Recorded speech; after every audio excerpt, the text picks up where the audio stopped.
ओम नमो भगवते श्री अरविंदाय। ओम आनंदमयी चैतन्यमयी सत्यमयी परमे।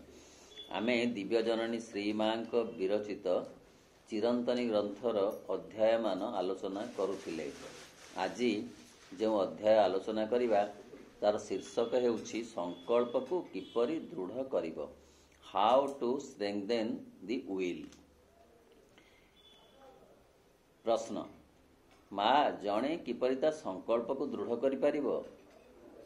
माँ उत्तर रे कहिले, जणे जेभଳି विधिबद्ध व्यायाम द्वारा तार मांसपेशी को सुदृढ़ करे, ठीक सही परी। बुझिबा जे मनीषर मन बहु प्रकारर उपादान रे गढ़ा हिछि, पुणी बहु विपरीतमुखी उपादान रे भी गढ़ा हिछि, पुणी चेतनार बहु स्तर रे गढ़ा हिछि, जहाकू विश्लेषण करिबा एकांत कष्टकर। मन केतेबेले किपरि अवस्थारे रहे ताकू विचार करिबा मध्य अत्यंत कष्टकर कथा। से एकाधार रे गतिशील, स्थितिशील, परिवर्तनशील, जहाकू कवि माने कहती जे आहा किबा अद्भुत मनर गति, अचिंतनीय अटे तार सकति, क्षण मात्र के मन करे दर्शन, एही अपरिसीम विश्वभुवन। से एते गतिशील जे आलोकर गति ठारू मध्य ता गति आउरी प्रखर। सेतिकी नुहे, से मध्य सर्वदा परिवर्तनशील, जहाकू श्री रामकृष्ण परमहंस कहिले जे मन होउची गोटिए सफा धला लुगा परी, ताकू जेउ रंगरे बुड़े दब ताहा सेई रंगरे रंजित होई जिवो। अतः मन एमिति एक कथा जे जहाकू गोटे स्थान रे स्थिर करी रखा जाई पारिबो नाही।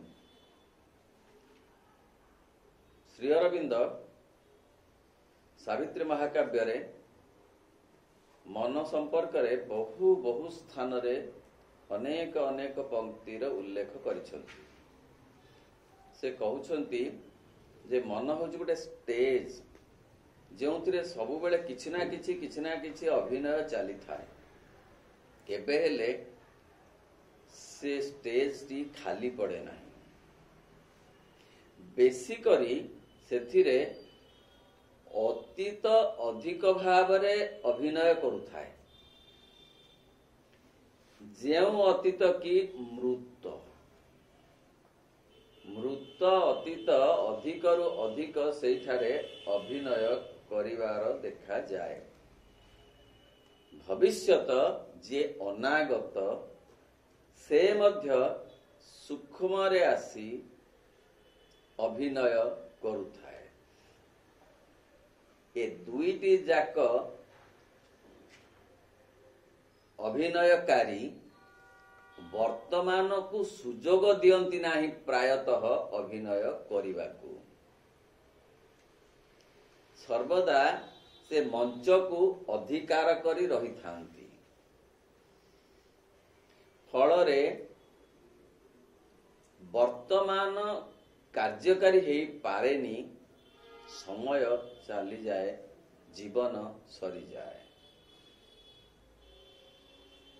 जदि जणे संकल्प करे जे मु वर्तमान को गुरुत्व देई बा वर्तमान को अभिनय कराइबा को प्रयास करिबी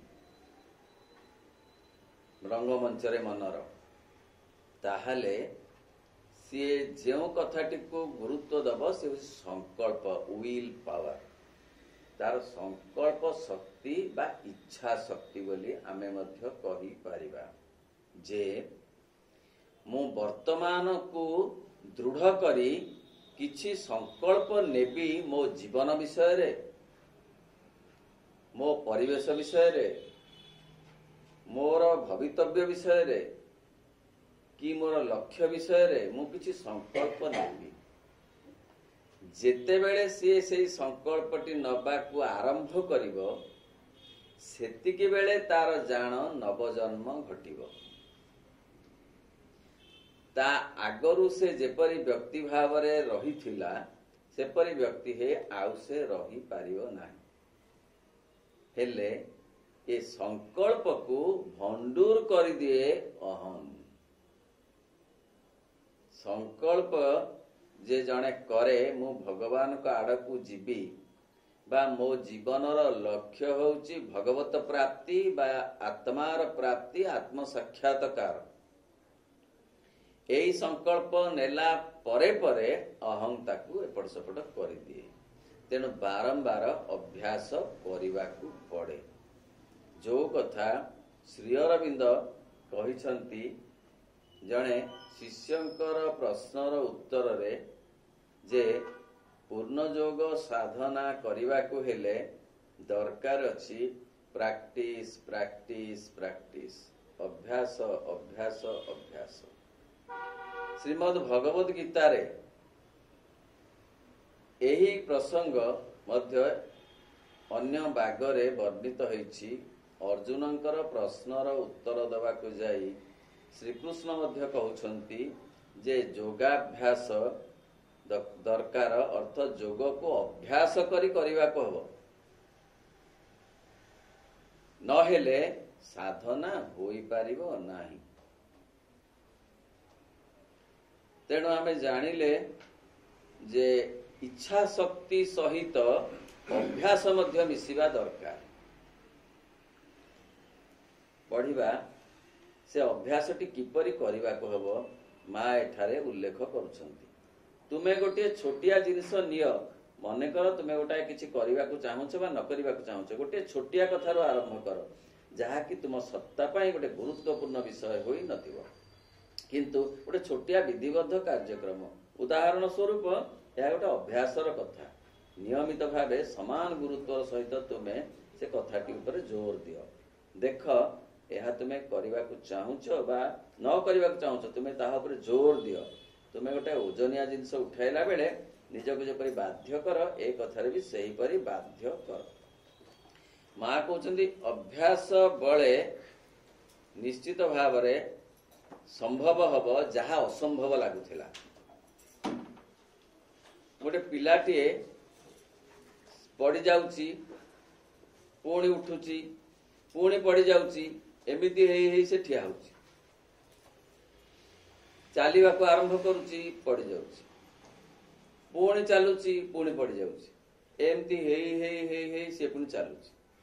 ଅର୍ଥ ଅଭ୍ୟାସ ବଳରେ ସେ ଏସବୁ କଥା କରିପାରୁଛି। ଠିକ୍ ସେପରି ଆମେ ଯଦି ସଂକଳ୍ପ କରିବା ସହିତ ଅଭ୍ୟାସ କରୁ, ତାହେଲେ ଯାହା ଅସମ୍ଭବ ଲାଗୁଥିଲା ତାହା ସମ୍ଭବ ହେଇଯିବ। ଗୋଟେ ଉଦାହରଣ ମା ଦଉଛନ୍ତି ଯେ ଗୋଟେ ଓଜନିଆ ଜିନିଷ ଉଠେଇଲା ବେଳେ, ଗୋଟେ ଜିନିଷ ଓଜନିଆ ଜିନିଷ ଆଜି ଉଠେଇଲେ, କିଛି ଦିନ ପରେ ଆଉ ଟିକେ ଅଧିକ ଓଜନ ଜିନିଷ ଉଠେଇଲେ, କିଛି ଦିନ ପରେ ଆଉ ଗୋଟେ ଅଧିକ ଓଜନ ଜିନିଷ ଉଠେଇଲେ, ଆସ୍ତେ ଆସ୍ତେ ଆସ୍ତେ ଆସ୍ତେ ଅଧିକ ଓଜନ ଉଠେଇବାଟା ଅଭ୍ୟାସରେ ପରିଣତ ହବ, ଆଉ କଷ୍ଟ ଲାଗିବ ନାହିଁ। ଠିକ୍ ସେହିପରି ଟିକିଏ ଟିକିଏ ଅଭ୍ୟାସ କଲେ, ଧର ନାମ ଜପ ଗୋଟେ ଉଦାହରଣ ଆମେ ନେବା। ନାମ ଜପ କରିବାକୁ ଜଣେ ସଂକଳ୍ପ ନେଲେ, ସକାଳୁ ଉଠି ଜଣେ ସଂକଳ୍ପ ନେଲେ ଆଜି ମୁଁ ଦିନ ସାରା ନାମ ଜପ କରିବି, ମାଙ୍କ ନାମ ଜପ କରିବି। କିଛି ସମୟ ନାମ ଜପ ସେ କଲା, ତାପରେ ଏପଟ ସେପଟ ହେଇଯିବ, ନିଶ୍ଚିତ ହେଇଯିବ, ନିଶ୍ଚିତ ହେଇଯିବ। କାରଣ ସେ ସ୍ତରକୁ ଆମେ ସହଜରେ ଯାଇନାହୁଁ ଏପର୍ଯ୍ୟନ୍ତ। ସେତିକି ବେଳେ ଯେ ଯୋଉ ସଂକଳ୍ପ କଥାଟା ମନେ ପଡିବ ଯେ ମୁଁ ସଂକଳ୍ପ କରିଥିଲି, ସେ ସଂକଳ୍ପକୁ ପୁଣି ଆଗକୁ ନବାକୁ ହେଲେ ମତେ ଅଭ୍ୟାସ ଦରକାର। ଟିକେ ଅଭ୍ୟାସ, ଟିକେ ଅଭ୍ୟାସ, ଟିକେ ଅଭ୍ୟାସ। 5 ମିନିଟ ଦିନେ ହେଇଥିଲା ନାମ ଜପ, तापर दिन को भी 8 मिनिट हम तापर दिन को तो 10 मिनिट हम एमती एमती 2-4 मास भीतर देखला बेलू 2-4 घंटा नाम जप होउथिबो एवं ता भीतर काम मध्य चलीथिबो। नाम जप करिवार अर्थ नुहे जे केवल गोटे जगार माँ को फोटो आगे बसिकी सकाळु दिपहर पर्यंत नाम जप करुथिबो सही कथा नुहे। अभ्यास बल रे नाम जप भितरे भितरे चलीथिबो कार्य बाहरे बाहरे मध्य ठीक भाव में चलीथिबो बरं कार्यटी अधिक सर्वांग सुंदर होउथिबो कारण नाम जपर प्रभाव जोगु आउ मेकानिकल थॉट गुड़ाक पशि पारु नथिबो। बाबाजी महाराज लिखचंती जे नाम जप प्रथमे यांत्रिक हो मात्र ताहार मध्य उपकार अछि हेले यांत्रिक भाव में नाम जप खाली करा गले मध्य आउ जो यांत्रिक चिंता गुड़ाक आम भितर पशुची अदरकारी चिंता गुड़ाक गोटे काम करुथिला बेले आउ 5टा अदरकारी चिंता मध्य ता भितर आसिक पशुची से गुड़िक बाद पड़ जिवे। नाम जप सहित जो कामटी करा जाउथिबो से कामटी मध्य विधिबद्ध भाव में सर्वांग सुंदर भाव में करा जाई पारिबो। अभ्यास बल रे यह संभव हबो। एही परि भाव रे हुए तो केते केते केते दिन गला परे आउरी अभ्यास हेई जिवो जे नाम जप रु बाद करी रही हबनी सी एपरि गोटे अभ्यास हेई जिवो जे सी तार चलिबो ता बाटरे सी चलिबो ही चलिबो बरं नाम जप न कले अस्वस्थि बोध आसीबो बा ठीक समय रे प्रार्थना करिबा दिने प्रार्थना न कले अस्वस्थि लागिबो। अभ्यास विरोधी शक्ति चाहिबो नाही प्रार्थना जणे करू बोली किंतु अभ्यास बल रे ताहा करिबाकू पड़िबो। देख यह तुम्हें करने को चाहूच कि न करने को चाहूच ताहा पर जोर दियो। तुम्हें गोटे ओजनिया जिनस उठेला बेले जेमती का निजको बाध्य कर जे आउ टिके ओजन उठेबे आउ टिके सेमती ए प्रयास टी किंतु शारीरिक नुहे यह एक अंतर प्रचेष्टा संकल्पटा ए से कहले सिना माँ गोटे ओजनिया जिनस कथा कहले एटा शारीरिक कथा को सिना गोटे उदाहरण देली प्रकृत रे भगवान का आड़ को जीवा पाए जो संकल्प से होची गोटे मानसिक कथा गोटे चेतना स्तर कथा यह एक अंतर प्रचेष्टा अधिकंतु यह एक अंतर प्रचेष्टार कथा यही बड़ी छोट छोट जिनिस को साधी पारिले सबु कथा क्रमे सहज हो जाए।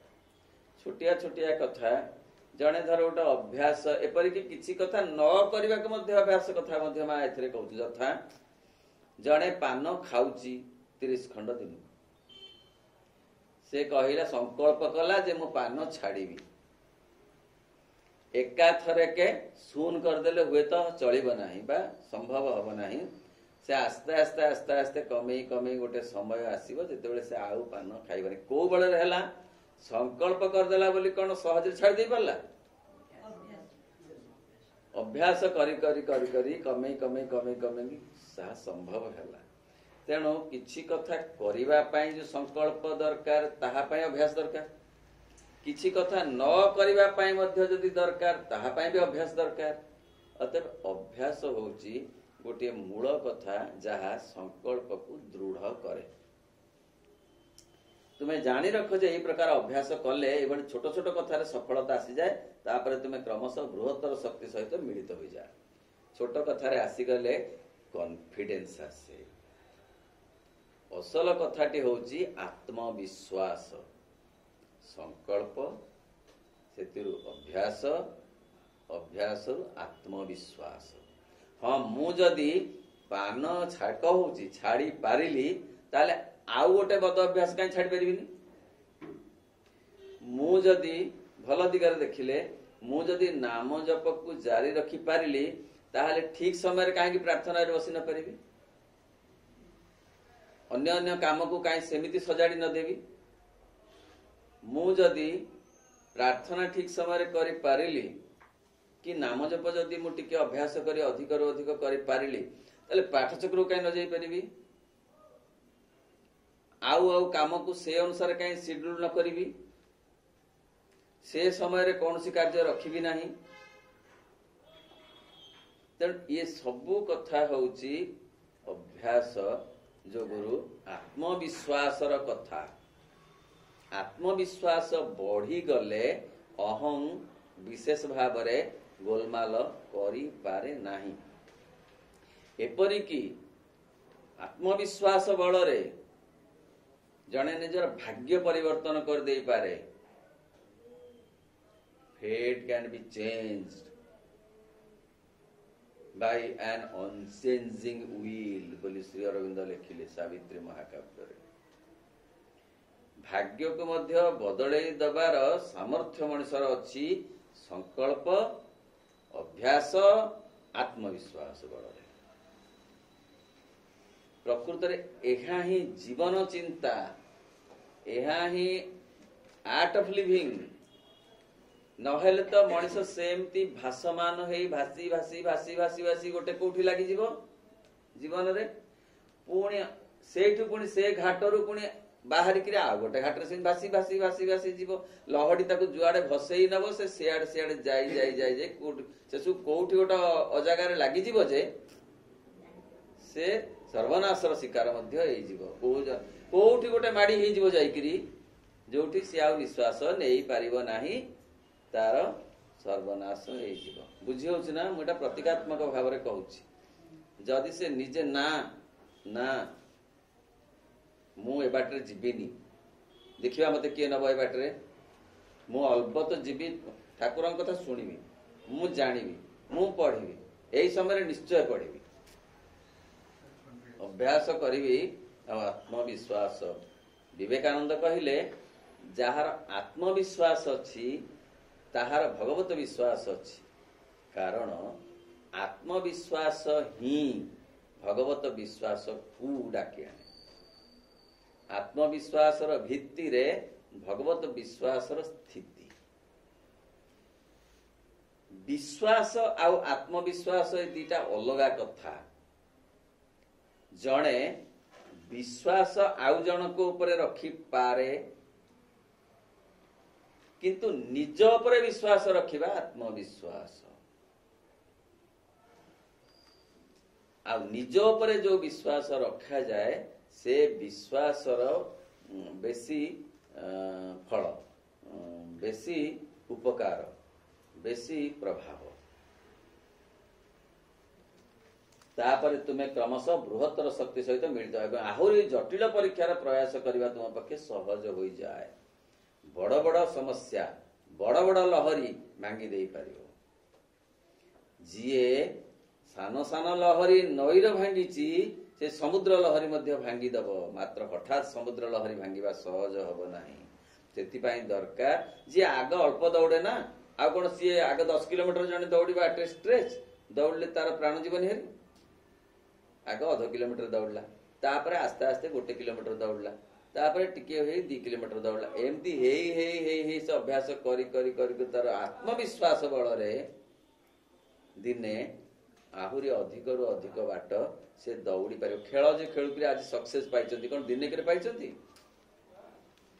ଖେଳି ଖେଳି ସେମାନେ ଅଭ୍ୟାସ କରି କରି କରି କରି ଯିଏ ଆଜି ଏତେ ଚମତ୍କାର ଗୀତ ଗାଇକିରି ଶହ ଶହ ଲୋକଙ୍କୁ ମୁଗ୍ଧ କରିଦଉଛନ୍ତି, ସିଏ କଣ ଦିନେକରେ ଏଠା କରିଦେଇଛନ୍ତି?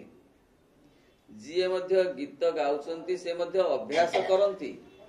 ଦିନେ ଘଣ୍ଟାଟେ ଗୀତ ଗାଇବେ ବୋଲି ମାନେ ବହୁଦିନ ଅଭ୍ୟାସ କରୁଥାନ୍ତି। ଦିନେ ଅଭିନୟ କରିବେ ବୋଲି ଷ୍ଟେଜରେ ସେ ରିହର୍ସାଲ ଆଗରୁ କରୁଥାନ୍ତି। ଏପରିକି ତମେ ଗୋଟେ ଜାଗାରେ ଘଣ୍ଟାଟେ ଭାଷଣ ଦବ ବୋଲିକିରି ହେଲେ ଅଭ୍ୟାସ କରିବାକୁ ତମକୁ ଆଗରୁ ପଡିବ। ତମକୁ ଆଗରୁ ପ୍ରସ୍ତୁତ ହେବାକୁ ପଡିବ, ଅଭ୍ୟାସ କରିବାକୁ ପଡିବ, ନହେଲେ ତାହା ସମ୍ଭବ ହବ ନାହିଁ। ପ୍ରତ୍ୟେକ କଥା ସେ ଅଭ୍ୟାସ ଉପରେ ନିର୍ଭର କରେ। ଆଉ ସଂକଳ୍ପ ପ୍ରଥମ। କ୍ରମେ କ୍ରମେ ତୁମେ ଯଦି ଏହା କରି ଚାଲିଥାଅ, ଶେଷରେ ଦେଖିବ ତୁମେ ଏକ ସ୍ୱାଧୀନ ଏବଂ ଶକ୍ତିଶାଳୀ ସଂକଳ୍ପ ଶକ୍ତିର ଅଧିକାରୀ ହୋଇପାରିଛ। ତାର ଆତ୍ମବିଶ୍ୱାସ ଥରେ ଆସିଗଲେ ନା, ଯେତେ ଯେତେ ଲହଡ଼ି ସବୁ ଭାଙ୍ଗିଦବ। ତମେ କୋଉ ଗୋଟାକ ତା ଆଉ କଷ୍ଟକର ହେଇ ରହିବନି। ଖାଦ୍ୟରେ ସଂକଳ୍ପ ଯଦି କଲ, ତାହେଲେ ତମେ ଖାଦ୍ୟ ଲାଳସାକୁ ଅତିକ୍ରମ କରିଯିବ ଦିନେ। ଯଦି ତମେ ଏ ଚଳଣୀରେ କିଛି ସଂକଳ୍ପ କଲ, ତାହେଲେ ତମେ ମଧ୍ୟ ତାକୁ ଅତିକ୍ରମ କରିଯିବ। ଭଗବାନଙ୍କ ଆଡକୁ ଯିବାକୁ ଯଦି ତମେ ସଂକଳ୍ପ ଥରେ କରିନେଲ, ଆଉ ସେ ଦିଗରେ ଅଗ୍ରସର ହେଲ ଅଭ୍ୟାସ ବଳରେ, ଆଉ ଆତ୍ମବିଶ୍ୱାସ ଆସିଗଲା ଫଳରେ ତମେ ତାଙ୍କର ବହୁ ନିକଟବର୍ତ୍ତୀ ହେଇଯିବ ଗୋଟେ ଜନ୍ମରେ, ଯାହା ସଂକଳ୍ପ ନ କରିଥିଲେ ସମ୍ଭବ ହୋଇନଥାନ୍ତା।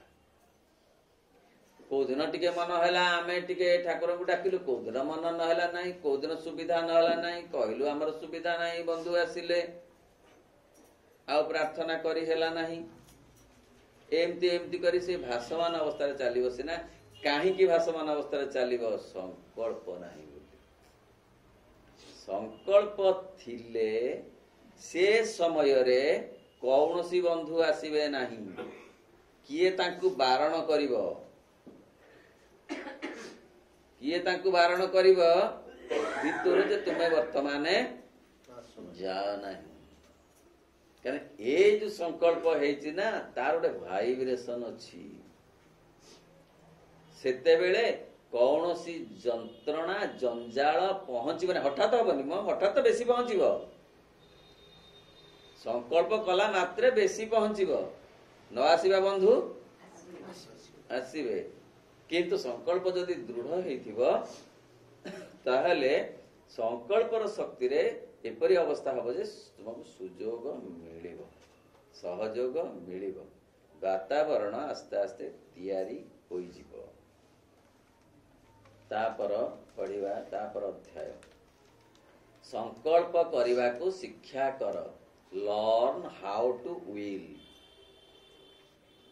ପଢିବା, କିପରି ସଂକଳ୍ପ କରିବାକୁ ହୁଏ ତାହା ଶିକ୍ଷା କରିବା ହେଲା ଏକ ଗୁରୁତ୍ୱପୂର୍ଣ୍ଣ କଥା। ସତକୁ ସତ ସଂକଳ୍ପ କରିବାକୁ ହେଲେ ତୁମେ ତୁମର ସତ୍ତାକୁ ଏକତ୍ରିତ କରିବ। ବୁଝିବା ଯେ ସଂକଳ୍ପ କିପରି ହବ। ଖାଲି ଆମେ ମନରେ ସଂକଳ୍ପ କରିଦେଲେ ହବନି। ଆମର ବ୍ୟକ୍ତି ସତ୍ତାକୁ ପ୍ରଥମେ ଆଗ ଗୋଟେଇବାକୁ ପଡିବ। ସେମାନେ ସବୁ ଫିଟିକିରି କିଏ କୁଆଡେ ବୁଲୁଛନ୍ତି। ମନ ଗୋଟେ ଜାଗାରେ ଥିଲେ ପ୍ରାଣ ଆଉ ଗୋଟେ ଜାଗାରେ ଅଛି। ଶରୀର ତ ସେ ଜଡ ଭଳି ରହିଛି। ତେଣୁ ଏ ସତ୍ତା ମାନେ କେହି କାହା ସହିତ ସଂଘତ ଅବସ୍ଥା ନାହାନ୍ତି, ମାନେ ହାରମୋନିୟସଲି ନାହାନ୍ତି। ଆଗ ତାଙ୍କୁ ଗୋଟା ଗୋଟି କରିବାକୁ ପଡିବ। ମନ ଚାହୁଁଥିବ ଗୋଟେ କଥା, ପ୍ରାଣ ଚାହୁଁଥିବ ଆଉ ଗୋଟେ କଥା। ମନ ଚାହୁଁଥିବ ପ୍ରାର୍ଥନା କରିବା ପାଇଁ, ହୁଏତ ପ୍ରାଣ ଚାହୁଁଥିବ ଯେ ସେପଟେ କଣ ହେଲାଣି, ଭୋଜି ସରିଗଲାଣି, ବାସନା ଆସିଲାଣି। ଏପଟେ ଧ୍ୟାନ କଲା ବେଳକୁ ସିଆଡେ ବାସନାଟା ଧଇଲାଣି। ପ୍ରାଣ କହୁଥିବ ସେ କାଲି ପ୍ରାର୍ଥନା ହବ, ଆଜି ଚାଲ ଆଗ। ପାଠ ଚକ୍ର ଚାଲିଛି, ମାଙ୍କ ମ୍ୟୁଜିକ ଶେଷରେ ବାଜୁଛି, କିନ୍ତୁ ସିଆଡେ ନାହିଁ। ସେପଟେ କିପରି ବାସନା ହେଲାଣି, ଫୁଟଣ ବାସନା। ଫୁଟଣ ବାସନାକୁ ମନ ଏତେ ଗୁରୁତ୍ୱ ଦିଏନି ମ, ପ୍ରାଣ। ତେଣୁ ମନ ପ୍ରାଣର ବଡ ସଂଘର୍ଷ, ଛୋଟ ହଉ ବଡ ହଉ ଚାଲେ। ସେ କହୁଛି ତାକୁ ଆଗ ଏକାଠି କରିବା ଦରକାର। ମନକୁ ମନେଇବା ଦରକାର, ପ୍ରାଣକୁ ସେମିତିକା ତାକୁ ବୁଝେଇବା ଦରକାର, ଆଉ ଶରୀରକୁ ମଧ୍ୟ ଏଇମାନଙ୍କର ଭଲ ଦିଗରେ ଚଳେଇବା ଦରକାର। ପ୍ରଥମେ ଆଗ ସତ୍ତାକୁ, ବାସ୍ତବ କଥା ହେଲା ତୁମେ ଯଦି ବ୍ୟକ୍ତିଟି ହେବାକୁ ଚାହଁ ତାହେଲେ ତୁମ ଭିତରର ସବୁ ସତ୍ତା ଗୁଡ଼ିକୁ ତୁମକୁ ଏକତ୍ରିତ କରିବାକୁ ହବ। ତା ଅର୍ଥ ମା କହୁଛନ୍ତି ଯେ ପର୍ଯ୍ୟନ୍ତ ଆମେ ଏକତ୍ର କରିନାହୁଁ ସତ୍ତା ମାନଙ୍କୁ, ଆମେ ବ୍ୟକ୍ତି ବି ହେଇନୁ। ଆମେ କଣ ହେଇଛୁ? ପ୍ରାଣୀ। କେମିତି ପ୍ରାଣୀ? ନା ଟକିଂ ଆଣ୍ଡ ଥିଙ୍କିଂ ଆନିମଲ। ଆନିମଲଟେ ଯଦି ଚିନ୍ତା କରିପାରିଲା ଟିକିଏ, ଆଉ କଥା କହିପାରିଲା, ମଣିଷ ହେଲା ଆଉ କଣ? କିନ୍ତୁ ଏତିକି ନୁହେଁ ମଣିଷର ଡେଫିନେସନ। ମଣିଷର ଡେଫିନେସନ ହଉଛି ସିଏ ଗୋଟେ ପାୱାରଫୁଲ ଏଣ୍ଟିଟି, ଗୋଟେ ବ୍ୟକ୍ତି ସତ୍ତା, ଯିଏକି ସଂଗଠିତ ହେଇଗଲେ ବହୁ କାମ କରିପାରିବ, ବହୁ ବାଟ ଯାଇପାରିବ ଭଗବାନଙ୍କ ଆଡକୁ, ବହୁ ଐଶ୍ୱର୍ଯ୍ୟର ଅଧିକାରୀ ହୋଇପାରିବ, ଚେତନାଗତ ଐଶ୍ୱର୍ଯ୍ୟ ତା ଭିତରେ ସେପରି ସାମର୍ଥ୍ୟ ଅଛି, ମାତ୍ର ସିଏ ଏକାଠି ହେଇପାରୁନି ବୋଲି ତାର ସତ୍ତା ଗୁଡ଼ିକ ସେ ବିବ୍ରତ ହଉଛି, ବ୍ୟସ୍ତ ହଉଛି ଏବଂ ଠିକ ଭାବରେ ଗୋଟେ ଜନ୍ମକୁ ସାର୍ଥକ କରିପାରୁନି। ଅର୍ଥ ମନ ମଧ୍ୟ ତାର ଏତେ ବହୁଧା ବିଭକ୍ତ। ଆଗ ମନକୁ ତ ଏକାଠି କରିବା କଷ୍ଟ, ପ୍ରାଣକୁ ତ ତାଠୁ କଷ୍ଟ। କାରଣ ମନ ଚେତନ, ଅବଚେତନ, ଅଚେତନ, ନିଶ୍ଚେତନ ଏ ସବୁ ସ୍ତରର ସମଷ୍ଟି। ସେ ପୁଣି ସମସ୍ତେ ଅଲଗା ଅଲଗା ହେଇକି ଫିଟିକି ଅଛନ୍ତି। ଗୋଟାଏ ଇଆଡେ ଫିଟିଛି ପୂର୍ବକୁ, ଗୋଟାଏ ପଶ୍ଚିମକୁ ଫିଟିଛି, ଗୋଟାଏ ଦକ୍ଷିଣକୁ ଫିଟିଛି, ଗୋଟାଏ ଉତ୍ତରକୁ। ସେଇ ମନ ବସିଛି ଗୋଟେ ଜାଗାରେ, କରୁଛି ହରିନାମ, କିନ୍ତୁ ଭାବୁଛି ସିଆଡେ ଆଉ ଗୋଟେ କଥା ଭାବୁଛି, ଆଉ ଗୋଟେ କଥା ଭାବେ, ପୁଣି ଆଉ ଗୋଟେ କଥା ମଧ୍ୟ ଆହୁରି ଭିତରକୁ ଆହୁରି କୁଆଡେ କୁଆଡେ ଭାବୁଛି। ବସିଛି ଯୋଉ ଜାଗାରେ ସେଠୁ 5 କିଲୋମିଟର ଭିତର କଥା ଭାବୁଛି, ଆହୁରି ଭିତରକୁ ଯାଇକରି 25 କିଲୋମିଟର କଥା ଭାବୁଛି, 50 କିଲୋମିଟର କଥା ଭାବୁଛି, ଆମେରିକାରେ ମଧ୍ୟ ବନ୍ଧୁ ମାନଙ୍କର କଥା ଭାବୁଛି। ଆଜି କେତେବେଳେ ଫୋନ ଆସିବ ବୋଲି କହିଥିଲେ, ଟାଇମ କେତେ ହେଲା, ମୁଁ ଯାଇକରି କେତେବେଳେ ସିନା ଆଟେଣ୍ଡ କରିବି। ତା ମାନେ ଆମେରିକା ପର୍ଯ୍ୟନ୍ତ ଯାଉଛି ଏକ ସମୟରେ। ୟାଙ୍କୁ ଗୋଟେଇବା କଣ ଏଡେ ସହଜ? ଗୋଟାକୁ ଭିଡିକିରି ଆଣିଲା ବେଳକୁ ଆଉ ଗୋଟେ ଫିଟିଗଲାଣି। ଅବଚେତନକୁ ଭିଡିକି ଆଣିଲା ବେଳକୁ ଅଚେତନ ଫିଟିଗଲାଣି। ଅଚେତନାକୁ ବହୁ କଷ୍ଟରେ ଟିକିଏ ଭିଡିକି ଆଣିଲା ବେଳକୁ ନିଶ୍ଚେତନାରୁ ଖସିଗଲାଣି।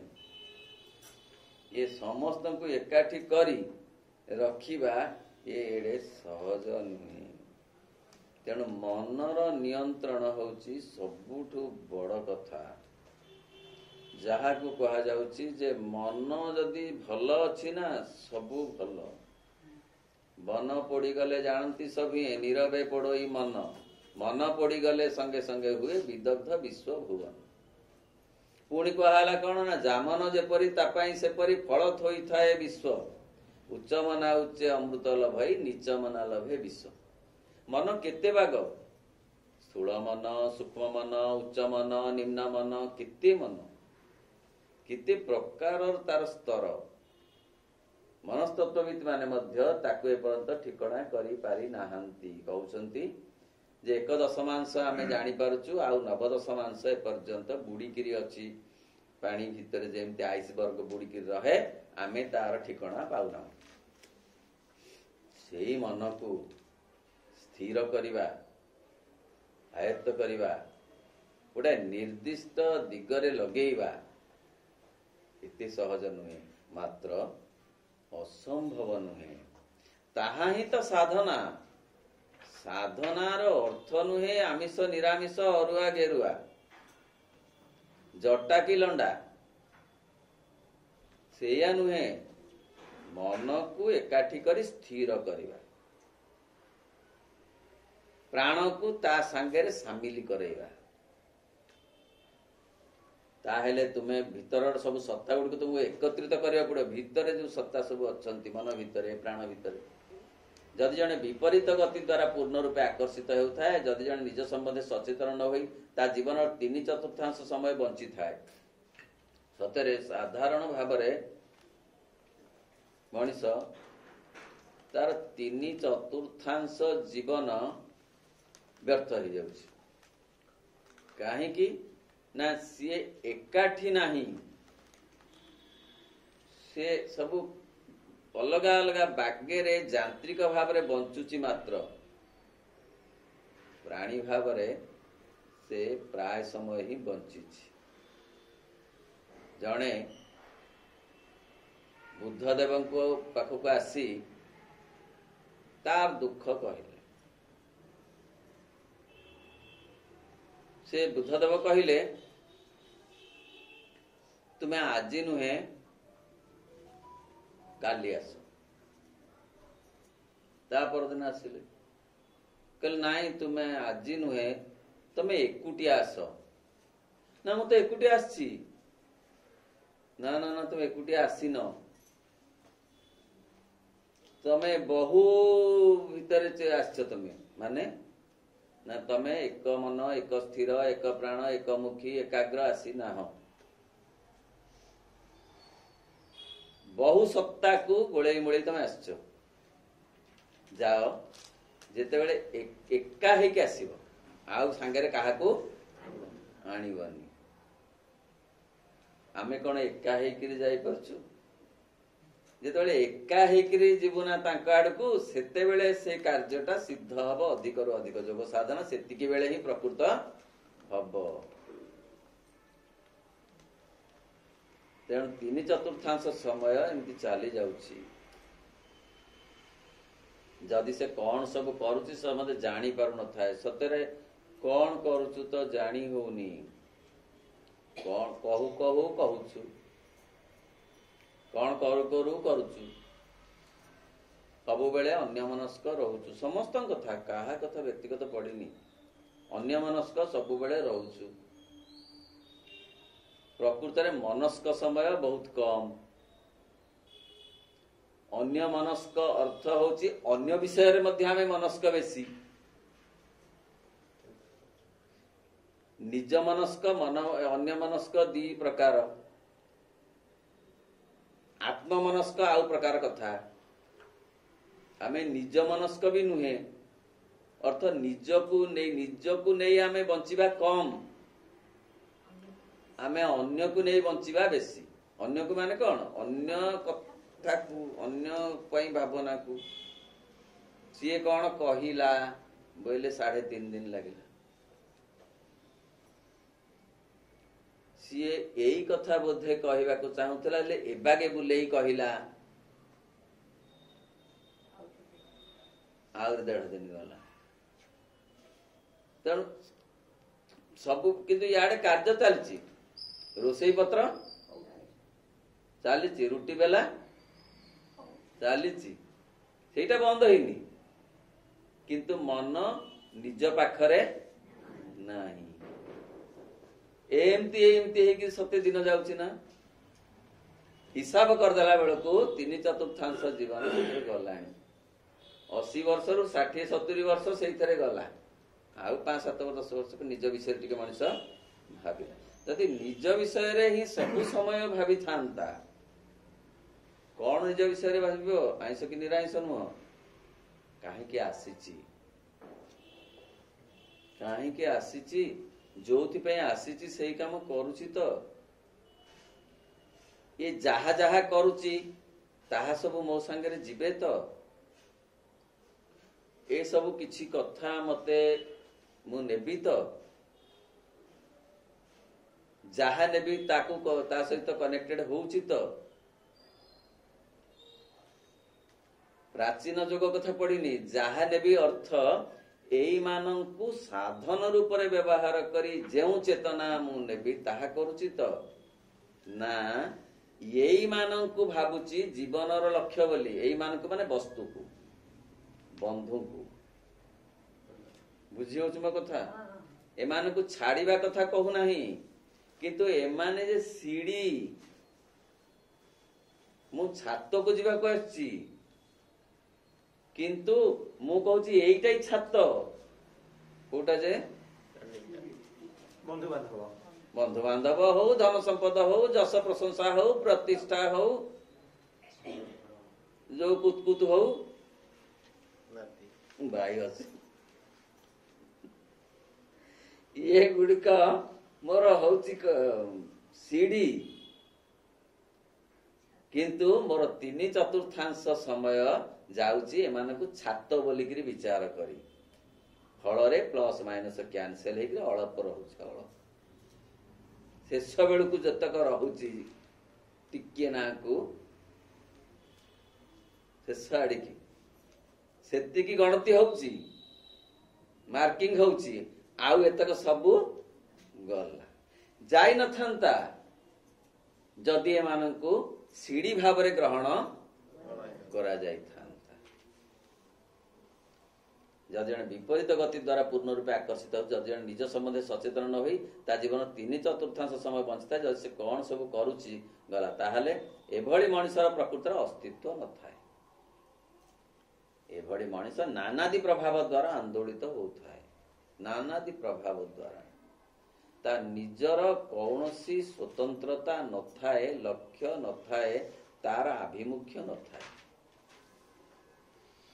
ଯଦି ତାର ସଂକଳ୍ପ ରହିବ, ଏମାନେ ତାକୁ ସହଯୋଗ କରିବେ। ତାର ସଂକଳ୍ପ ଲକ୍ଷ୍ୟ ଦିଗରେ ନଥିବାରୁ ଅହଂ ବାଟ ବାଉଳା କରି ବସ୍ତୁମାନଙ୍କୁ, ବନ୍ଧୁମାନଙ୍କୁ, ପରିବାର ଲୋକଙ୍କୁ ଛାତ ବୋଲି କହି ଭୁଆଁ ବୁଲେଇ ଦଉଛି। ନହେଲେ ଏମାନେ ସହଯୋଗ କଲେ ଆହୁରି ଚେତନାର ଅଗ୍ରଗତି ହୁଅନ୍ତା। ଆଉ କଣ ଖାଇବନି, ରହିବନି, ପିନ୍ଧିବନି, ବସ୍ତୁ ବ୍ୟବହାର କରିବନି? କରିବ। ଏମାନେ ତ ସହଯୋଗ କରିବେ।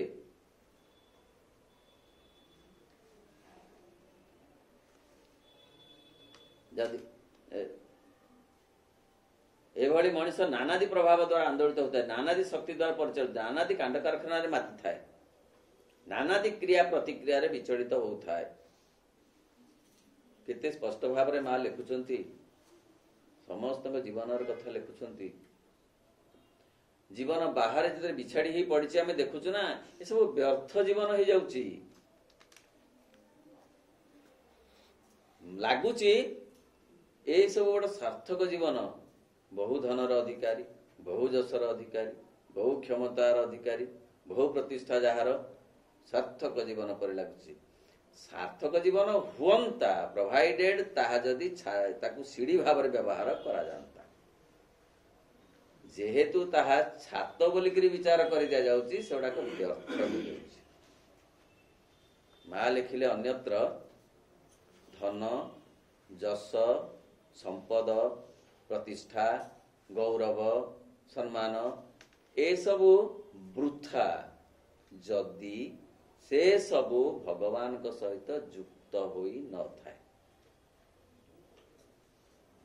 ହେଲା, ତାମାନେ ଏଗୁଡାକ ଭୁଲ ବୋଲି କହୁନାହାନ୍ତି, କିନ୍ତୁ ଅହଂ ସାଙ୍ଗରେ ଯୁକ୍ତ ହେଇଥିବାରୁ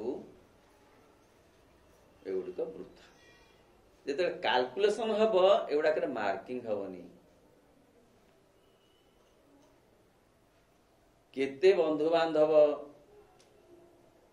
କେତୋଟି ତାର ନାତି ଅଣନାତି, ତାକୁ ସେଇ ଅନୁସାରେ ମାର୍କିଂ କର। ନାଇଁ,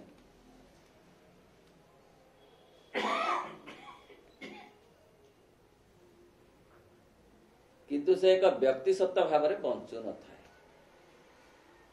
ଯେତେବେଳେ ଜଣେ ସଂକଳ୍ପ କରିବାକୁ ଆରମ୍ଭ କରିବ, ସେତିକି ବେଳେ ହିଁ ସେ ବ୍ୟକ୍ତିଟିଏ ହେବାକୁ ଆରମ୍ଭ କରିବ। କେତେ ସୁନ୍ଦର କଥା କହୁଛନ୍ତି କି ଆର୍ଟ ଅଫ୍ ଲିଭିଂ। ଗଭୀର, କି ଗଭୀର କଥା କହିଲେ। ଜମାରୁ ମଣିଷ ବ୍ୟକ୍ତି ଭାବରେ ବଞ୍ଚିନି, ପ୍ରାଣୀ। ପରିବାର ଭିତରେ ରହିବା, ପରିବାର କାମ କରିବା, ସମସ୍ତଙ୍କ ଦାୟିତ୍ୱ, ଇଏ ତ ସବୁ ଅଲଗା କଥା। ବ୍ୟକ୍ତି ଭାବରେ ବଞ୍ଚିବାକୁ ହେଲେ ତାକୁ ଗୋଟାଏ ଇଚ୍ଛା ଶକ୍ତି, ସଂକଳ୍ପ ଶକ୍ତିକୁ ଆଗ ଆରମ୍ଭ କରିବାକୁ, ପ୍ରୟୋଗ କରିବାକୁ ପଡିବ। ଯେ ମୁଁ ଯୋଉ କାମ ପାଇଁ ଆସିଛି, ସେ କାମଟା କରୁଛି ତ? କୋଉ କାମ ପାଇଁ ଆସିଛି? ଖାଲି ମାଳ ଗୁନ୍ଥିକିରି ଭଗବାନଙ୍କୁ ଦବା କଥା ପଡିନି। ମୁଁ ଆସିଛି ଡାକ୍ତରୀ କାମ କରିବାକୁ, ମତେ ଦିଆହେଇଛି। ମୁଁ ଡାକ୍ତରୀ କାମକୁ ସିଡି କରି ଛାତକୁ ଯାଉଛି ତ? ନା ଖାଲି ଲୋଟ କେମିତି ପାଇବି, ମୁଁ ଏଇ ହିସାବ କରୁଛି। ଆଜି କେତୋଟି ଦେଖିଲି ପେସେଣ୍ଟ, ଆଉ ଲୋଟ ଅଧିକ କେମିତି ହବ, ଅଧିକ ପେସେଣ୍ଟ ଦେଖିଲେ ଠାକୁଠା ବୁଲିକିରି ମୋର ସେଇଟା ହେଇଛି ଛାତ। କୋଉଟା ଯେ ପଇସା ଅର୍ଜନ ହେଇଛି ଛାତ, ମୁଖ୍ୟ। ବୁଝି ହଉଛି? ଖାଲି ଡାକ୍ତରୀ ନୁହେଁ, ସବୁ କଥା, ସବୁ ଜିନିଷ ସେଇଆ। ମୁଁ ତ ସବୁ କାମ ଠିକ କରୁଛି, କର୍ତ୍ତବ୍ୟ କରୁଛି ସମସ୍ତଙ୍କ ପାଇଁ। ଆଉ ମୋର କଣ ଦରକାର? ମୁଁ କାହା କର୍ତ୍ତବ୍ୟରେ କାହା ପ୍ରତି ଉଣା କରିନି। ନିଜ ପ୍ରତି କର୍ତ୍ତବ୍ୟ ତ ଗଲାଣି କୁଆଡେ? ତାହେଲେ ଅନ୍ୟମାନଙ୍କ ଭିତରେ କଣ ନିଜଟା ସାମିଲ ହବନି? ହବ। ଅନ୍ୟମାନଙ୍କ ପାଇଁ କର୍ତ୍ତବ୍ୟ କରାଯିବ, ମାତ୍ର ତାହା କିଭଳି ଭାବରେ କରାଯିବ? सीढ़ी भाव जदि छात भाव कर दिया जीव ताले तार मूल्य रहिबो नाही। आमे जहाँ को कहूचु जे कौन कि कौन वर्क कौन इजी कौन वर्शिप हाँ वर्क इज वर्शिप प्रोवाइडेड ना वर्शिप रो माध्यम हवा दरकार। खाली वर्क इज वर्शिप खाली इटसेल्फ कहले हबो कि मु मोर काम करूची मोर दरकार नाही कि भगवत चिंता करबा मोर ड्यूटी रे मछ कर्तव्य कर चलची मोर भगवान का ना जे करूनी कर्तव्य से जाऊ भगवान का नाम करी कर्तव्यटा से श्रम हो जाउची केड़े चमत्कार कथा। कर्तव्य करे मना हैछि कि श्रम न हो ता कर्म रे परिणत हो भगवत कर्म हो जाऊ ऑफिस काम हो शिक्षकता हो चित्र करवा हो चाष काम हो वाणिज्य हो व्यापार हो राजनीति हो एतिके बेले व्यक्ति जड़े जदि एकत्रित न हुए निजक संगृहित न करे तेबे से सेथिरे किछि संकल्प कर परिबो ना। जेते बेले तुमे संकल्प करबा सक्षम हबो सेते बेले ही तुमे ईश्वर को कहि पारिबो हे प्रभु तुमे जहा चाहो मु ताहा ही चाहे किंतु ता पूर्वरु नहीं। किते गभीर कथा। तुमे जहा चाह अर्थ मते जो काम तमे देइछ तार तार कारण कौन तमे तम कामर पूर्णता पाई मते निमित्त करी रखिछ। आउ टिके सरल कले बुझी हबो। गोटे गोटे रथ बाहरी सिंह द्वार रु सिथेरे रथी निजे भगवान रथ भी भगवान पथ भी भगवान दौड़ी भी भगवान आमे निमित्त मात्र ताकू टिके भिड़ीबा केते बाट भिड़ीबू ना जेतिकी हाथे भिड़ीबी गुंडीचा घर लागिवो ताको रथ गुंडीचा घर लागिवो से लगेइबे आमको निमित्त करचंती टिके भिड़ीबा को खंडे बाट आम परे आउ कहा को लगेबे आउ खंडे बाट भिड़ेबे निमित्त मात्र भव सभ्यसाची। शिक्षकतार पूर्णता ताकर दरकार।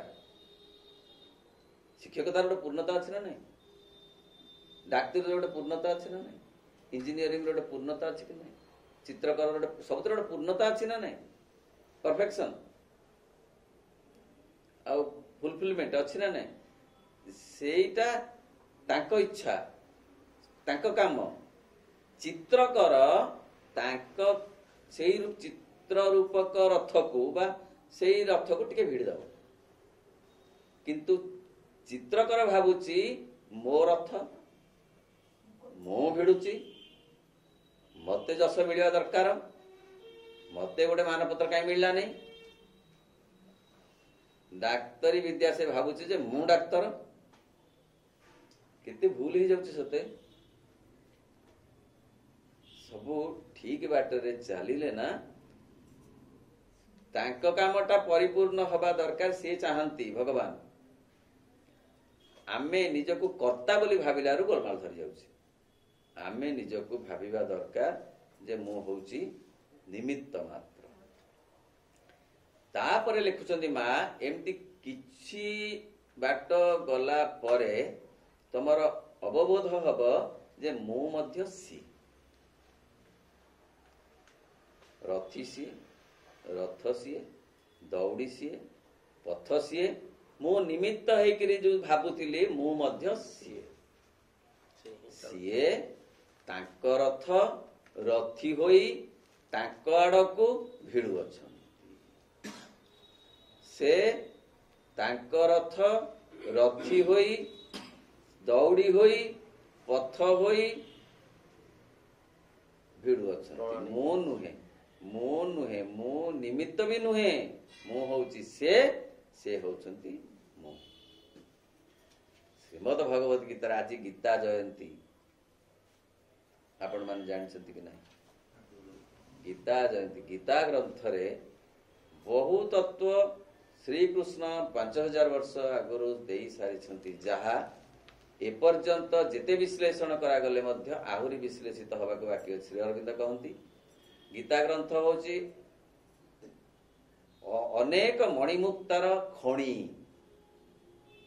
सेथिरु गोटिए दुईटी रत्न संग्रह कले मध्य जणे धनी होई जीव चेतना स्तर रे। इते खणिता भितर अछि रत्न। सेही गीता ग्रंथ रे कहउचंती जे 11 अध्याय रे कहउचंती जे निमित्त मात्र भव सव्यसाची। जेते बेले अर्जुन कहउचंती जे तमे किए,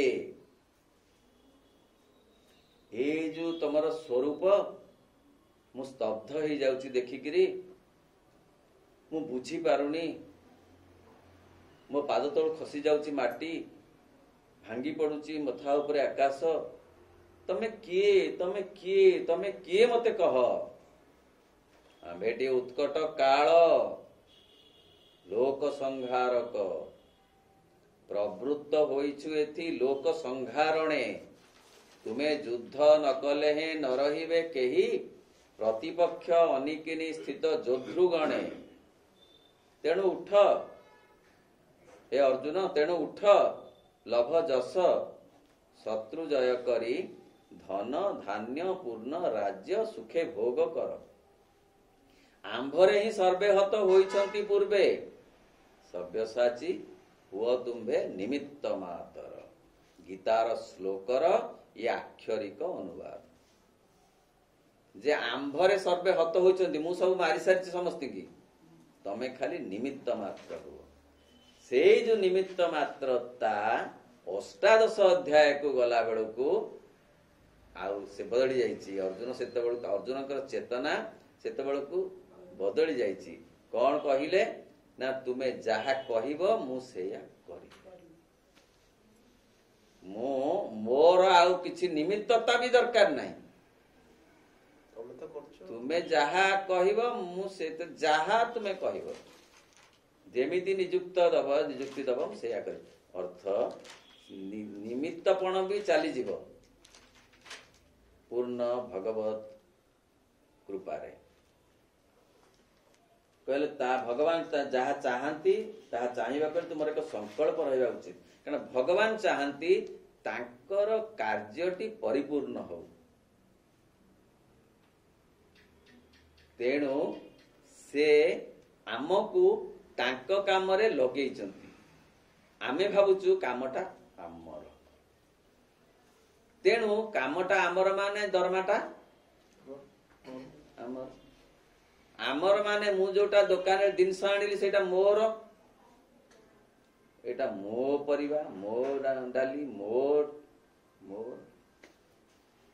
तेणु ये सब गोलमाल ता अर्थ सबु काम ही तांकर ना। चित्रकण तांकर ना, नृत्य कण तांकर ना, संगीत कण तांकर ना, अभिनय कण तांकर ना, राजनीति कण तांकर ना। नाम राजनीति, हाँ राजनीति भी तांकर, सबु कथा तांकर। चाष कण तांकर ना, ये बेपार वाणिज्य कण तांकर, हाँ सबु तांकर। तार तांको काम सीए चाहती परिपूर्ण करिवा पाए। किए तांको काम को तांको आड़कू बा टिके आउ टिके परिपूर्ण करिवो एति पाई से दायित्व ताकू देइछन। बुझी होउची समस्त चित्र करि परिबे, याड गार पड़ले सियाड जीव, किंतु चित्र कर खाली गार ट्रेंडल हे जीव। समस्त संगीत गाई परिबे, गाई परिबे। तेणु कहगला जे संगीतज्ञ माने संगीत करती।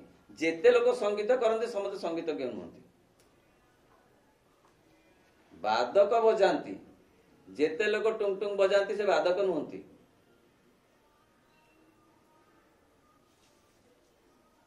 समस्त जेते लोक पढ़ौचंती समस्त शिक्षक नुहंती। शिक्षक शिक्षादान କରନ୍ତି। ସେଇ ହିସାବରେ ସବୁ କାର୍ଯ୍ୟ ତାଙ୍କର, ସିଏ ତାଙ୍କ କାମ ଯାହାକୁ ଦେଇଛନ୍ତି। କିନ୍ତୁ ମଣିଷ ଭାବୁଛି ତାଙ୍କ ମାନେ ମୁଁ କରୁଛି ବୋଲି ଭାବିକିରି ଗୋଳମାଳ ଧରି ଯାଉଛି। ତୁମକୁ ଏହା ଚାହିଁବାକୁ, ତା ନହେଲେ ତୁମେ କେଉଁ କଥା ଲାଗି କିଛି ବି ସଂକଳ୍ପ କରିପାରିବ ନାହିଁ। ତୁମକୁ ତେବେ ଏହା ଚାହିଁବାକୁ ଭଲ ଲାଗିବ, ଖୁବ୍ ଭଲ ଲାଗିବ। ଭଗବାନ ଯାହା କରିବାକୁ ଚାହାନ୍ତି ତାହା ହିଁ ତୁମେ କରିବାକୁ ଚାହିଁବ, ତାହା ହିଁ ତୁମକୁ ଖୁବ୍ ଭଲ ଲାଗିବ। ଏଇ ହଉଛି କେତେ କେତେ ଗଭୀର କଥା ସବୁ କହୁଛନ୍ତି ମା ଏ ଭିତରେ। କି ଜୀବନ ଚିନ୍ତାର କଥା, କି ସାଧନାର କଥା। ଜମାରୁ ପ୍ରାଚୀନ ଯୋଗ ସାଙ୍ଗରେ କିଛି କନେକ୍ସନ ନାହିଁ। କହୁଛନ୍ତି ଯେ ଭଲ ଲାଗିବ। ଗୋଟେ ସାଧାରଣ ଉଦାହରଣ, ଜଣେ ଶିକ୍ଷକ କିଛି ପାଉଛନ୍ତି ପାରିଶ୍ରମିକ କଥା ମୁଁ କହୁଛି, ପଢଉଛନ୍ତି। ଗୋଟେ ସ୍ଥାନରେ ଗୋଟେ ପରିବେଶ ଏମିତି ଆସିଲା ଯୋଉଠି ପାରିଶ୍ରମିକ କମ ବା ନାହିଁ। ପ୍ରକୃତ ଶିକ୍ଷକ ସମାନ ଭାବରେ ପଢେଇବ ନା କୁନ୍ଥୁ ହେଇକି ପାଠ ପଢେଇବ ନାହିଁ? କହ। ବିଲକୁଲ ପଇସା ପାଇବାର ବି ନାହିଁ। ଅଶିକ୍ଷକ ଯେ ଜୀବନି, ଯଦି ଯିବ ନା ପାଠ ଜମା ଖୋଲିକିରି କହିବନି, ଟ୍ୟୁସନକୁ ବ୍ୟବସ୍ଥା କରିବ। ସେହିପରି ସବୁ କଥା। ମୁଁ ଖାଲି ଗୋଟେ ଉଦାହରଣ ଦେଲି। ଯଦି ତାକୁ ଶିକ୍ଷକତା ଭଲ ଲାଗୁଥିବ ତାହେଲେ ସେ ପଇସା ହିସାବ କରିକିରି ପାଠ ପଢେଇବ ନାହିଁ। ଯଦି ତାକୁ ଡାକ୍ତରୀ ବିଦ୍ୟା ଭଲ ଲାଗୁଥିବ, ସେ ଜଣେ ଯଦି ନ ଦେଇ ପାରିଲା, କରିବ। ଜଣେ ଯଦି ଦେଇପାରୁ, ସେ ବୁଝିପାରୁଛି ଦେଇପାରୁନି, ତାହେଲେ କଣ ସେ ନାହିଁ କରିଦବ? କରିବିନି ଚିକିତ୍ସା ବୋଲି? ଯଦି ସେ ଡାକ୍ତରୀ ବିଦ୍ୟାକୁ ଭଲ ପାଉଥିବ, ଖାଲି ମାନବିକତା ନୁହେଁ, ସେ ଭଲ ପାଉଥିବା ଦରକାର। ସେ ବୃତ୍ତିକୁ ଯଦି ଶ୍ରଦ୍ଧା କରୁଥିବ, ତାହେଲେ ସେ ବୃତ୍ତିରୁ ଆନନ୍ଦ ପାଉଥିବ। ଟଙ୍କାରୁ ଯେତିକି ଆନନ୍ଦ ପାଉଥିବ ତାଠୁ ବେଶୀ। କର୍ମରୁ ଆନନ୍ଦ ପାଅ, ଆନନ୍ଦ ପାଇଁ କର୍ମ କର ନାହିଁ। ଅଶିକ୍ଷକ ଆନନ୍ଦ, ସେ ପଇସା ପାଇଁ ପାଠ ପଢେଇବ। ଶିକ୍ଷକ ଆନନ୍ଦ ପାଇଁ ପାଠ ପଢେଇବ, କର୍ମରୁ ଆନନ୍ଦ ପାଇବ। ଖାଲି ଡାକ୍ତର ନୁହେଁ, ସବୁ କଥା।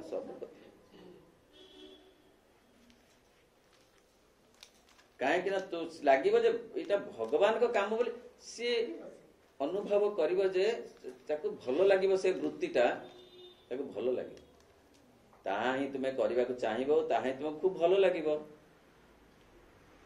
କିନ୍ତୁ ତୁମ ଭିତରେ ଯଦି ଏପରି ସଂକଳ୍ପଟିଏ ନଥାଏ, ତେବେ ତୁମେ କିପରି ଭଲା ନିଜକୁ ଭଗବାନଙ୍କ ପାଖରେ ସମର୍ପିତ ହେବ? ତୁମେ ତ ବୃତ୍ତି ମାଧ୍ୟମରେ ଭଗବାନଙ୍କ ଆଡକୁ ଯିବ ନା। ଭଗବାନ ତୁମକୁ ସେ ବୃତ୍ତିଟା ଦେଇଛନ୍ତି, ଏଇଟା ଭଗବାନ ଚାହୁଁଛନ୍ତି ମୋ ଦ୍ୱାରା କରେଇ ନେବେ। ମୁଁ ଏଇଟା ଭଗବତ କାର୍ଯ୍ୟ କରୁଛି, ମୁଁ ଅହଂର କାର୍ଯ୍ୟ କରୁନାହିଁ। ଏଇ କଥାଟା ଭାବିଲେ ଭଗବାନ ଯୋଡି ହେଲେନି କି? ତେଣୁ ଯଦି ଭଗବାନଙ୍କ ପାଖରେ ସମର୍ପିତ ହେବା ପାଇଁ ହେଲେ ଦରକାର ଅଛି ନା ସଂକଳ୍ପ। ବୃତ୍ତିରୁ ଆନନ୍ଦ ପାଇବାର ସଂକଳ୍ପ। ସେ ଯୋଉ କର୍ମଟା ମିଳିଛି ନା, ତହିଁରୁ ଆନନ୍ଦ ପାଇବାର ସଂକଳ୍ପ। କାରଣ ଭଗବାନ ଆନନ୍ଦମୟ। ସେଇ ଯୋଉ ଆନନ୍ଦଟା ମିଳିଲା, ତାକୁ ବେଶ କରି ଭଗବତ ଆନନ୍ଦ ଆଡକୁ ଜଣେ ଯାଇପାରିବ। ବୁଝି ହଉଛି ନା ନାଇଁ? ଡାକ୍ତରଟିଏ ଯଦି ଡାକ୍ତରୀ ବୃତ୍ତିରୁ ଆନନ୍ଦ ପାଇପାରିଲା, ଏ ପଇସା ଅପଇସା କଥା ଛାଡ। ପଇସା ସେ ଯୋଉ ଫିସ୍ କଥା ଏଥିରେ ନାହିଁ। ଫିସ୍ ନବ କି ନ ନବ ସେଟା ଅଲଗା କଥା।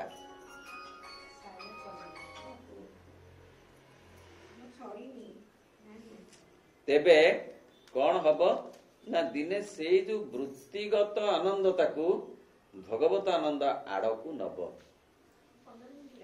କିନ୍ତୁ ରୋଜଗାର କରିବାର ଯୋଉ ଆନନ୍ଦ, ସେ କସ୍ମିନ କାଳେ भगवान का आड़ को नहीं पारिबो नाही।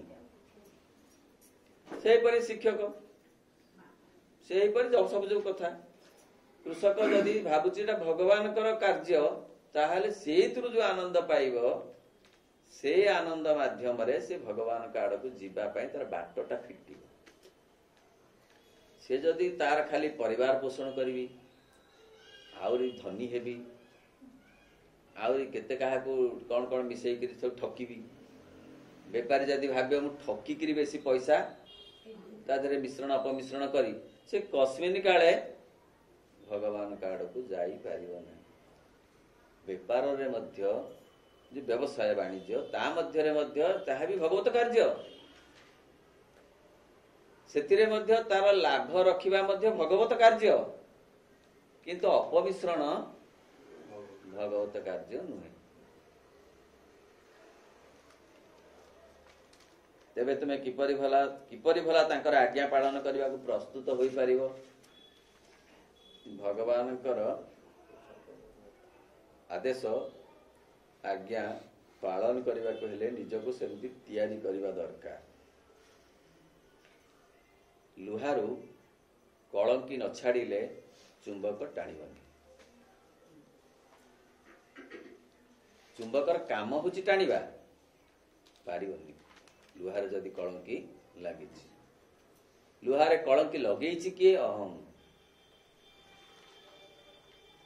तेणु ए कलंकी गुड़ाक छाड़िबा छड़ेबा दायित्वटा भी आमर आरंभ करबा दायित्व संकल्प द्वारा जे मो लुहारे कलंक अच्छी ये जो कलंकी लगी आग डिटेक्ट करबा दरकार निजको जोटा पूर्णयोगर मूल कथा होची सेल्फ एनालिसिस। केते प्रकार कलंकीर प्रश्न अच्छी निजको निजे देखे हाँ मु जो वृत्तिटी नौची ना से वृत्तिटी प्रकृत रे मु भगवान का कार्य बोली करूना ही यह एक कलंकी। मु जो परिवेश भितर अच्छी सेटा मुक्तता भितर जाहिर करुची कलंकी। लोभ क्रोध ईर्षा हिंसा छलना द्वंद्व ठकामी गोटे गोटे प्रस्त प्रस्त कलंकी। ये कलंकी न छाड़िला पर्यंत चुंबक टाणिब नाही। चुंबक न टाणिले लुहाटी चुंबक रे परिणत हब नाही। सेमती कलंकी रखी रखी प्रस्त को प्रस्त कलंकी माड़ी माड़ी माड़ी माड़ी आहरी खाली कलंकी शेष को लुहा खंडिक भांगी जीव। केड़े बड़ कथा केड़े भाग्यवान आमे जे आमे ए कथा जानी पारुछु सुनिलु टिके। एथिरे जमारू निरामिष हेले कलंकी छाड़ी जीव बोली कुहा जाउ नाही। जमारू कुहा जाई नाही जटा धरिकरी बुलिले कलंकी सब छाड़ी जीव। ओहो न छाड़िबा कथा कहूनी किंतु एहा कंडीशन नुहे। कंडीशन रहिलानी आमको निजे विश्लेषण करने को हब। हाँ मो भीतर लोभ अच्छी अच्छी हाँ मो भीतर क्रोध अच्छी हाँ मो भीतर मोह अच्छी हाँ मो भीतर अच्छी ए स्वार्थपरता अच्छी अच्छी। मु निजे आग निजको विश्लेषण करी ताकू ठौरेबी तापरे संकल्प करी ताकू छड़ेबा को चेष्टा करी। चेष्टा कले से दिव्य चेतना मातृ चेतना छड़े देवे।